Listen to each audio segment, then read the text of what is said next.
42 million views for Tom versus Time on Facebook Watch, and the final episode of the 6-part behind-the-scenes documentary series airs Monday, March 12th on Facebook Watch, and it is all about the playoffs and all about a Super Bowl loss and the man who's been all about it with Tom Brady, Gotham Chopra. Good to see you, sir. Yeah, thanks for having me. So how did Tom need his arm twisted? I know you guys are in business together, you and Strahan and Tom Brady. Together for Religion of Sports, which you've been on this show to promote before. Did Tom need his arm twisted to do this?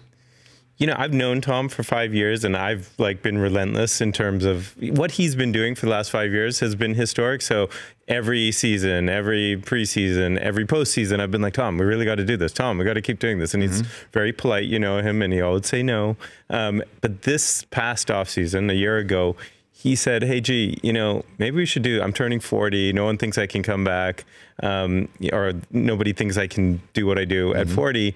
I want to show them I can. And so that sort of became the genesis. But looking back, I'm also, you know, last season, the prior season, with the way the season started, the suspension, his mom being sick off the field, the way the Super Bowl, the historic comeback, I think all of those things were like, yeah, maybe I should be capturing this. And so in the end, it was kind of his decision. Well, it's also, you know, I know the way I am with my kids, and that sometimes when your kids start to get older, you want to record things for posterity. You want to make sure it's down for them to go see later on, right? Yeah. But then again, when you're Tom Brady and you're opening up your world with your children, to a camera crew, even though you might be friends with somebody you call G. I'll call you Gotham. And also, you have a very famous wife. The other G is what I call her. The other G. I like that.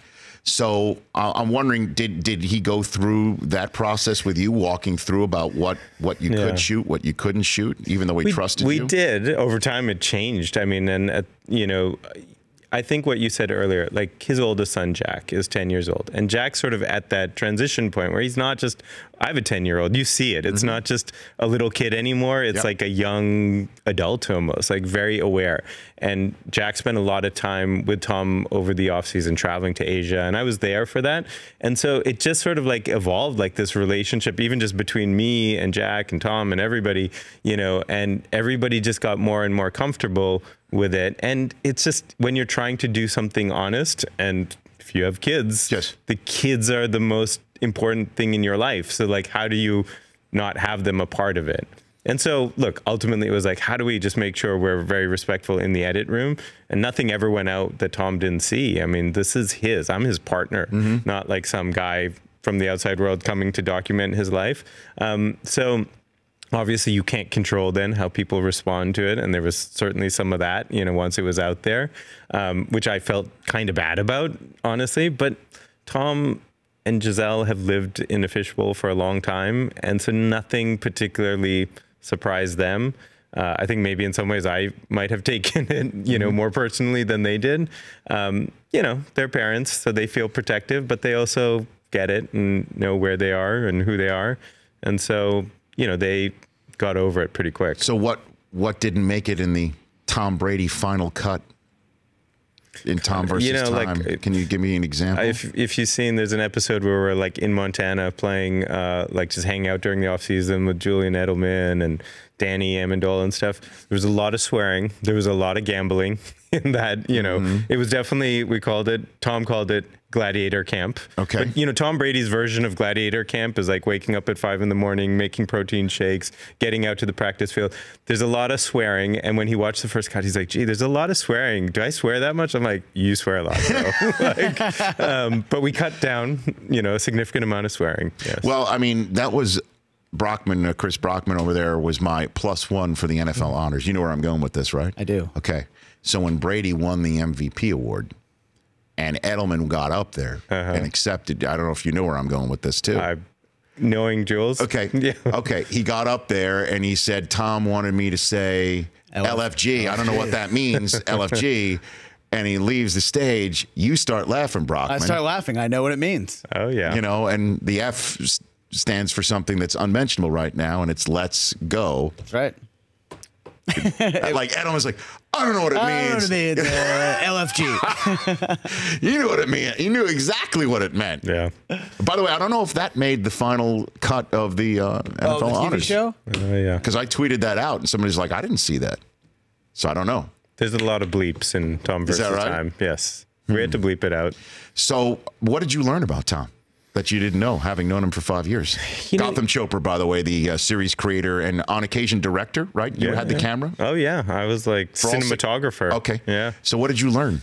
You know, Tom's amazing at like, there's so much going on in his life, like on the field, off the field, in the locker room, like with his team. He's, you know, he's twice the age of half of his teammates at this point. And so there's just his ability to compartmentalize and deal with all these things, like literally minute to minute. He'll be in a huge game and they'll lose. And it's like, it's really depressing for him. But then he's got to like pick up the kids and take them home, and they're in the back of the car, and he's trying to get his phone to sync with the car so he can play Moana sing-alongs for his daughter. I mean, he's a dad also. So I've done the same damn thing without the whole playing in the NFL and multiple MVP trophies and Lombardi's. Super Bowl winner. Yeah. yeah. That's what I was like, hey, we both have 10-year-olds. We both, have like really cool, hardworking wives. But yeah, I don't have. What about inside? We all have trouble hooking up Bluetooth to cars. But what about Tom did you learn inside, do you think? Look, everybody has this perception of him as this robot, almost like he's, almost inhuman. He's a thinker. Like he notices every single detail. He was the first guy. I was in in the green room, and I posted on Instagram. He's the first guy to like it. Like he's tuned in. He's tapped in. That's not some guy. That's not when some Brady guy. likes an Instagram, it's him. That's him. Yeah, yeah. Would you have guessed that? I would not have guessed that. He's just very like plugged into everything that's going on, and he's watching the news, he's listening, he's reading, and at the same time, he's hyper-focused and obsessed with football and watching tape endlessly and, just studying the game. Well, I want to take a break, come back in 60 seconds, and I want to know what's in this final series, whatever you can tell me without giving away all the goods. This final episode of this series about a playoff run that involved a hand injury, that involved, this ESPN article about discord within the New England house. And then obviously a playoff loss, a Super Bowl loss with the ball. We just showed radio audience a preview of episode 6, just the final play. It's amazing how close it came to being in Gronkowski's hands in the end zone. I'm a Patriots fan, so that was heartbreaking. Yes. I know. Yeah. So Gotham Chopra, we're back with him. Justin Hartley of This Is Us in Hour 3, and your phone calls as Richard Sherman's been released. The guy who once told Tom Brady, "Why you mad, bro?" has been released in Seattle. And the Eagles have made another trade. Unbelievable. That's all still to come. Back in 60 seconds with Gotham Chopra and Tom versus Time.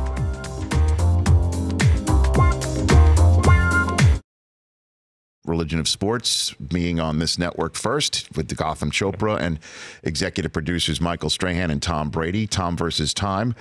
Episode 6 of Tom versus Time airs Monday on Facebook Watch and Gotham Chopra here. Before we get to that episode and what goodies we can learn, why don't you go ahead and throw a theory out as you're a big Patriot fan, what you just said in the commercial break when I mentioned Richard Sherman being Richard free. Sherman, 1-year prove-it deal. It's like a Darrelle Revis Part 2, I think. To New England? Yeah, for sure. Richard Sherman now out there in the corner? As long as he's healthy.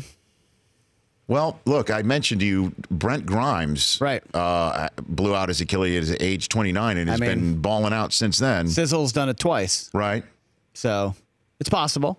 TB12 method, Alex Guerrero. I mean, it's available. I can, I'm just saying. I mean, he's got to go visit him, though, right? Yeah. He's got to go visit. Across the street, Patriot Place. So is there anything in the series about that? I mean, look, Alex that's is... set too? Yeah, I mean, it's there, right? Like, Alex is a huge part of Tom's life and ever present before every game, after every game, So, yeah, I mean, it's right in front of your face. And I think it's been a challenging 2 years, actually, for Tom. Just so much going on, on and off the field. And look, Tom he's had an 18-year marriage. You know, he and that organization have had enormous success. Do they see eye to eye on every single thing? No. I've been married for about that long. Careful, I don't want to get you in trouble with your wife. Yes. So, you know, but I think success, I mean, they have a system, and they all, you know, especially it was interesting to watch during the playoffs because, like, everything sort of falls away. Like, right. There's a singular goal for a month, and all that other stuff just sort of gets put to the side. So, how did the Patriots view Tom versus time? Did you hear from yeah, the Patriots were supportive. Like, I mean, you know, I was issued credentials, and, you know, I'm a Patriots fan. I get the Patriot way. I have been a fan. I know that, but part of the whole ESPN article, reading it top to bottom, soup to nuts, is, you know, obviously I did, and everyone in this business is just picking it apart, that the fact that Tom has now an endeavor other than just being the quarterback of the Patriots is kind of new, right? Sure. Relatively new. Relatively new. Right? Yeah. The first 10 years, it was all just, you know, Tom taking hometown discounts and winning Super Bowls. Yeah. Now he's got a TB12 method. He's got his own guy who's telling him what to do with his body. He's got religion of sports. Right. He's got Tom versus time. And that's not the job I think he's being told to do. You see where I'm going with I totally get it. And so, yet he wins the MVP. He goes to the Super Bowl again. And so had like any of those things not happened, I think all of these would be kind of, you know, things we would have to talk about, and there'd be a lot of controversy. But, you know, he performs. And I would argue that all that stuff is additive to he's a pretty, I think I didn't know him 15 years ago, so I don't know what was going on in his life, but all these other things, they add to who he is. And, you know, football is, by all objective measures, Tom Brady should not be playing anymore, right? Like, he's achieved it all. Well, certainly not playing at the level that he's playing at. Yeah, but he all. loves this game so much. So, and I think the Patriots obviously see that. His coach sees that. Like, you know, there's things you got to manage, and I guess there were more things you had to manage this year. But at the end of the day, I mean, the team just keeps on performing. Tom keeps on performing. The coach keeps on performing. You know. So, but you know the Alex Guerrero, Yoko Guerrero, and this is the Beatles here. Yeah. Is that? Would you say that that's a fair assessment of this situation, Gotham? Best you can see. I think there's a lot of personalities over there, but I think Alex is a incredible. I mean, I've seen it now. Yeah, you're talking to a guy whose father is Deepak Chopra, so I'm kind of like, it took you this long to figure out that there's different ways of doing this. But you know, I think Alex is a huge part. Alex is not going anywhere. Alex, I mean, I see it before the game, after the game, middle of the week, like, it's real. And yeah, I don't see how Tom Brady continues to play and perform at this level without Alex by his side. Gotham, Chopra here on the Rich Eisen Show, episode 6 of Tom versus Time. Over 42 million views of this documentary already on Facebook Watch. What do we learn? What are we seeing? Do we see the hand injury stuff? Oh yeah. Okay. I mean, it's great. You see the hand injury. Do you see it itself? Tom took a iPhone picture of it like within minutes. Right. I don't think anyone's seen that. So that's in there. You'll see that. You see how bad, you see how he treats it, you know, non-conventional ways, you know. Do we see the concept behind wearing gloves on both hands before that press conference? I mean, he's the, you know, Tom. One thing I take full credit for is like Tom's penchant for drama now. Like, you know, he knows how to dramatize the moment. So okay, yes. Okay. I like that, because he came out looking like Inspector Gadget, you know, on both hands, saying we'll see. Yeah.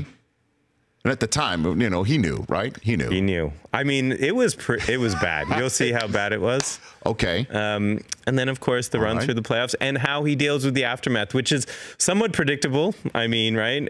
But he's also now this parent, so you hear him talk about that. I will say there's sort of a surprise ending if you listen closely to the things he says. Okay. Look, he's a very different guy. He's at a very different place in his life than he has been.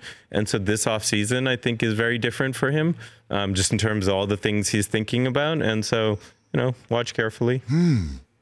a surprise ending. So it ends with him putting on a Jets uniform. Is that what you're saying? I feel very confident I can say that'll never happen. All right, so let's check that box. That's not happening. When you're saying about things that he's thinking about. So it ends with him pondering his own football mortality. Would you look? I don't think it's any surprise Tom Brady's closer to the end than he is to the beginning. But yeah, I think he's thinking about a lot of different things. He's a 40-year-old man. I mean, that's kind of what's at the heart. He's looking down the barrel of the gun, and he's got a long life ahead of him, and he's only going to play football for so long, I think. And he's a very thoughtful person. And you did the documentary Muse with Kobe. Yeah. Any similarities between the two? I mean, just like that devotion to the craft, that perfectionism, that like on the field, like I get the nice Tom Brady for the most part. I've seen the competitor in him, not just on the field, but on the golf course, playing table tennis with Danny Amendola and crushing rackets and stuff like that. So that's a lot of Kobe, but very different personas also. Tom has a gentle side. I've never seen that with Kobe. He's got the softer side. Yes. So is he deep down? Is he closer to complete ball and mush or just some hard-ass, red-ass competitor? What is it? I mean, that's the thing. He's Dr. Jekyll and Mr. Hyde. I mean, I've never seen, I guess I've seen Kobe. So, he's as competitive as anyone I've ever seen. Right. On the littlest things. But he's got 3 kids, including a 5-year-old daughter who just has him wrapped around her. I know that. It's amazing. My daughter's 4. My oldest son is 9. Yeah. So I have the same interactions with my 9-year-old as we've seen Tom have with his son that people went nutty over. And then in terms of the daughter, if somebody referred to my daughter the way that somebody referred to his daughter locally, I'd have had the same damn reaction. Is him hanging up local radio in episode 6? No, it's not there. Did you have any video of that? No, I wasn't there when that happened. That was like the bye week. Were you surprised that he did that? No. Again, I'm a parent, but you know what I was surprised as 24 hours, because what happened was he had that reaction. He was upset. He hung up the phone. Then he got on the plane. In the nicest possible way, by the way. And then hoped that the guy didn't get fired. Right. Well, that's the thing. He flew to Minneapolis and there was all this drama, everything happened. And then he landed and he was like, guys, relax. I don't want this guy. And that's very much Tom. Like he doesn't hold on to these things, and he sees the bigger picture. Right. And that's pretty, impressive. All right, I'm gonna put you on the spot. He says he wants to play till he's 45. Do you think that happens? You had a front row seat to see what he's had to get to this level and play. What he must have to do, I understand he's got his guru and everything, but what he must have to do at age 40 to do what he did this year, I cannot imagine the commitment and the hard work and the blood, sweat, tears you have to do. You saw it up close. Do you think age 45 TB12's out there? Physically, absolutely. He could do it. And with very little drop off, in my opinion. Mentally, emotionally, with all the things that are going on with his family and stuff like that, I don't know why he'd want to be honest. So I think 45 is, I wouldn't bet on it. Okay. Can't wait to see again episode 6 of Tom versus Tom. My phone rang off the hook, texts, everything, tweets when I had a cameo. I guess, what was that, episode 5? Yes. Yeah, you were there. Yeah, when they showed a part of Game Day Morning when everybody was talking about their MVPs and they were going, oh yeah, there's somebody said Case Keenum, and they all went in the opposite direction of the obvious. They all just try to come up with other names not named Tom Brady, and then I just ended the conversation. Tom freaking Brady. Go Blue. So that rant now. Well, there's a little bit of that in there too, but I also saw what I saw, and what I saw was a guy was the most valuable player of the National Football League. LFG, Rich. LFG. What does that actually stand for? I'm confused. Thanks for coming on. Thanks for Come back having me. anytime. Yeah, thank you. You got it. Gotham Chopra here on The Rich Eisen Show. The Rich Eisen Show, weekdays at noon Eastern on Audience.